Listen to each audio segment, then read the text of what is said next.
चप्पे चप्पे की खबर, बड़ी से बड़ी खबर, क्राइम से लेकर राजनीति तक किस नेता ने 5 साल में क्या काम कराया।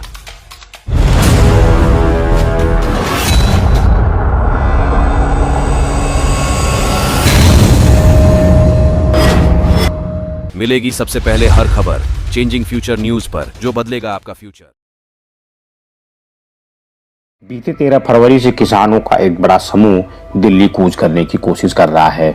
इस समूह में हरियाणा और पंजाब के किसान शामिल हैं।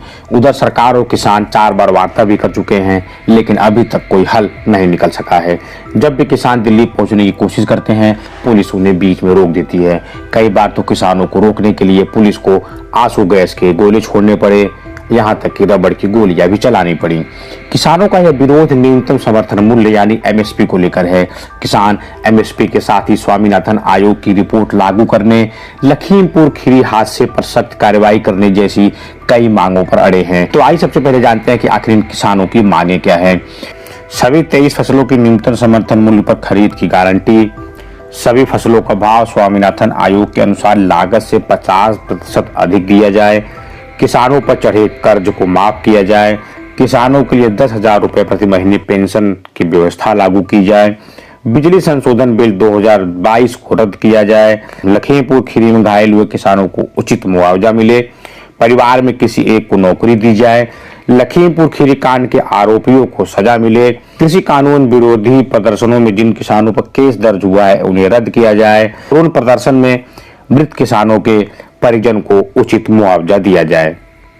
देखिए, हरियाणा, पंजाब और भारत का जो किसान है वो केंद्र सरकार से जो वायदा केंद्र सरकार ने किया था कि किसानों के एमएसपी खरीद का गारंटी कानून बनाएंगे और जो किसानों की कर्ज है, मजदूरों के ऊपर कर्ज है, उसको पहली कलम से माफ करने का काम करेंगे। और दूसरा, जो किसानों की जमीनें, भूमि अधिग्रहण का एक कानून है जिसके तहत सरकार जमीनें लेती है, उसमें बदलाव करने के माध्यम से लूटने का काम कर रही है। इन मांगों को लेकर जो देश की राजधानी है दिल्ली, वहां किसान जाना चाहता है और केंद्र सरकार से जवाब मांगना चाहता है। उसी को लेकर हरियाणा, पंजाब के किसानों को ये कॉल दी गई थी कि सारे किसान यहां शंभू टोल पे इकट्ठा होंगे और यहां से दिल्ली कूच करेंगे। पंजाब का किसान यहां पहुंच गया, लेकिन हरियाणा सरकार ने जबरदस्त बैरिकेडिंग करके किसानों को रोकने का काम किया और हरियाणा को तो एक तरह से खुली जेल में तब्दील कर दिया। जो हालात कश्मीर के कभी सुनते थे कि वहां इंटरनेट नहीं चलता, वो हालात आज हरियाणा के हैं। हरियाणा का किसान आज अपना ट्रैक्टर लेकर घर से बाहर नहीं निकल सकता, उसकी आरसी रद्द करने का उसको डर दिखाया जाता है, उसको अरेस्ट कर लिया जाता है अगर वो किसानी का झंडा लगाकर ये कहे कि मैं आंदोलन में जाऊंगा। हरियाणा के जो युवा हैं, जो बेरोजगार हैं, पासपोर्ट बना के विदेश में जाना चाहते हैं, उनको सरकार ने धमकी दे दी कि अगर आप आंदोलन में गए और हमें पता चला तो आपका पासपोर्ट रद्द कर देंगे। हरियाणा में रोजगार मिलता नहीं, विदेश में सरकार जाने से युवाओं को डराती है, लेकिन फिर भी जैसे मैं हूं ऐसे हरियाणा का हजारों किसान हर रोज हरियाणा की पुलिस से, सरकार से बचता बचाता यहां आंदोलन में अपनी भागीदारी सुनिश्चित करता है, यहां आता है ताकि हमारे ये हक अधिकार की बात है सरकार तक पहुंचे। लेकिन जो पैरामिलिट्री फोर्सेस सरकार ने लगाई और जो हरियाणा पुलिस सामने खड़ी है, वो किसानों के ऊपर अत्याचार कर रही है। ड्रोन से उनके ऊपर जो आंसू गैस के गोले छोड़े गए, प्लास्टिक की गोलियां, हमारे 500 के करीब हरियाणा, पंजाब के किसान घायल हो गए और 100 के करीब को जो उनकी आंखों में दिक्कत है कुछ एक की, उनको गंभीर चोटें लगी हैं। देखिए, सबसे पहली डिमांड जो किसानों की मांग है वो है कि एमएसपी खरीद का गारंटी कानून बनाया जाए। देखिए, सरकार ने एक राष्ट्रीय किसान आयोग बनाया था, आप जानते हैं, जिसके अध्यक्ष प्रोफेसर एमएस स्वामीनाथन थे, जिसको सरकार ने भारत रत्न देने का भी काम किया। तो किसानों की मांग ये है कि एमएस स्वामीनाथन की जो रिपोर्ट है उसमें जो सिफारिशें उन्होंने की थी कि कैसे फसलों की कीमत तय होनी चाहिए, वो उस हिसाब से सरकार फसलों की कीमत तय करे, जो पहली डिमांड है। और एक गारंटी खरीद का कानून बनाए कि किसान जो फसल पैदा करता है उसके ऊपर जो लागत होती है और उसकी जो कीमत है स्वामीनाथन आयोग की सिफारिशों के हिसाब से तय करी जा और एक कानून बनाया जा कि फसल जो है उसी कीमत पर बिके, उससे कम कीमत पर किसान की फसल ना बिके। पहली मांग। दूसरी मांग किसानों की है, पहली मांग एमएसपी खरीद की गारंटी कानून जो मैंने बताया।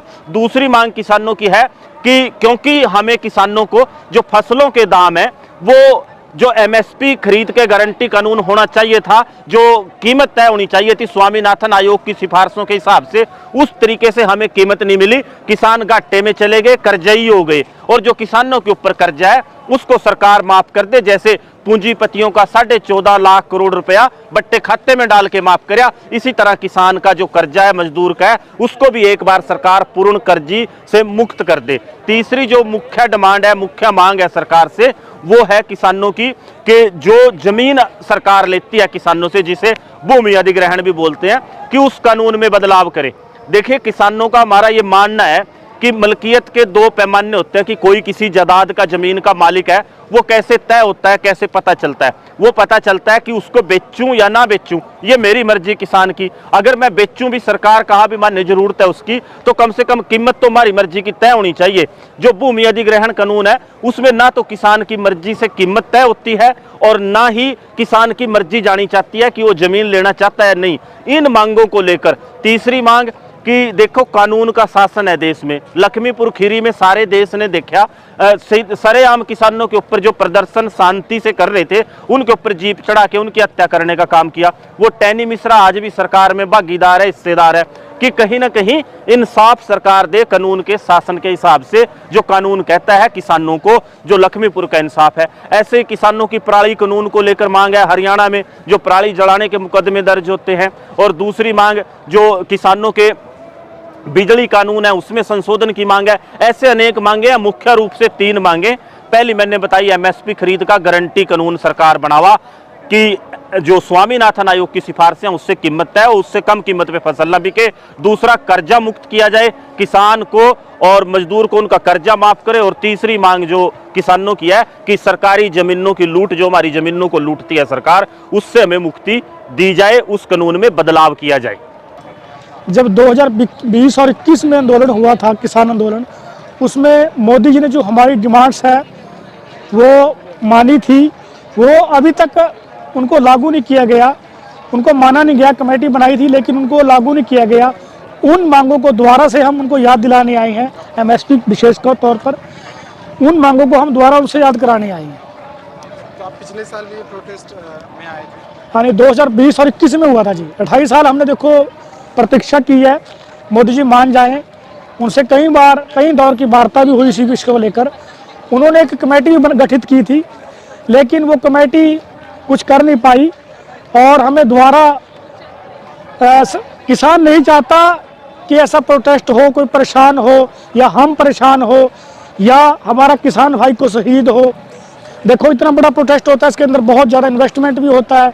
लोग अपना घर बाहर छोड़ के, काम छोड़ के यहाँ पहुँचते हैं। हमारी मजबूरी है सरकार को याद दिलाना एमएसपी या जो हमारी मुख्य मांगे हैं उनको लेकर। सरकार ने हमारे घर पर नोटिस चिपका दिए थे कई दिन पहले, हमारे ट्रैक्टर ट्रॉली को बाहर नहीं निकलने दिया। पंजाब सरकार ने थोड़ा यहाँ आने दिया, बट हरियाणा सरकार ने लोगों को घर से निकलने नहीं दिया, उनको डराया धमकाया गया। पर अभी जैसे ही बैरिकेड जथेबंदी बोलेगी तोड़ने के लिए, टूटेंगे अम्बाला, तो आगे आप लोग देखेंगे हरियाणा की पूरी किसान साथी जो हमारा इंतजार कर रहे हैं वो हमें आगे मिल जाएंगे। बहुत मुश्किल से हम यहाँ पहुँचे हैं और आप देख ही रहे हैं यहाँ कितना परेशानी है। पर जो हमारी कौम है, जो हमारे लोग हैं, ये किसान हैं, ये चढ़ती कला वाले लोग हैं, ये घबराते नहीं हैं। हर मोर्चा फतेह करेंगे और ये मोर्चा फतेह होगा हमारा।